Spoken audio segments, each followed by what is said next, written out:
বাস্তু আৰু ঘৰৰ নেতিবাচক সমস্যা দূৰ কৰাৰ ক্ষেত্ৰত তেজপাত আৰু শুকান জলকীয়া হৈছে অতিকৈ ফলপ্ৰসূ। আপোনাৰ অশান্ত মনটোক শান্ত কৰি ভাগ্য আকৰ্ষণ কৰাৰ ক্ষেত্ৰত তেজপাত হৈছে অতি ফলপ্ৰসূ বুলি বিবেচিত হৈছে।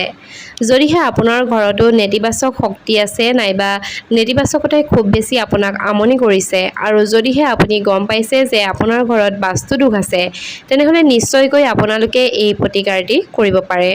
ইয়াৰ কাৰণে আপোনাক দুবিধ বস্তু লাগিব আৰু সেই দুবিধ বস্তু হৈছে তেজপাত আৰু শুকান জলকীয়া। এই দুয়োবিধ বস্তুৰে আপোনালোকে শনিবাৰৰ দিনটোত এটা বিশেষ কাম কৰিব লাগিব। মাটিৰ পাত্ৰ এটাত 5টা তেজপাত আৰু এটা শুকান জলকীয়া লৈ ল'ব। তাৰ পাছত গোটেই ঘৰতে সেই শুকান জলকীয়াটো আৰু তেজপাত কেইখিলা জ্বলাই ধোঁৱাখিনি যি ওলাব সেই ধোঁৱাখিনি আপুনি আপোনাৰ ঘৰত দি দিব। অৰ্থাৎ যেনেকৈ আমি ধূনা জ্বলালে ধোঁৱা দিওঁ, ঠিক তেনেকৈ আপোনালোকে তেজপাত আৰু যি শুকান জলকীয়াৰ ধোঁৱা আছে সেই ধোঁৱা দিব। যদিহে এই ধোঁৱা গোটেই ঘৰটোত বিয়পি পৰে, তেনেহ'লে ইয়াৰ প্ৰভাৱত আপোনাৰ ঘৰত থকা সকলো সমস্যা দূৰ হ'ব বুলি বিশ্বাস কৰা যায়।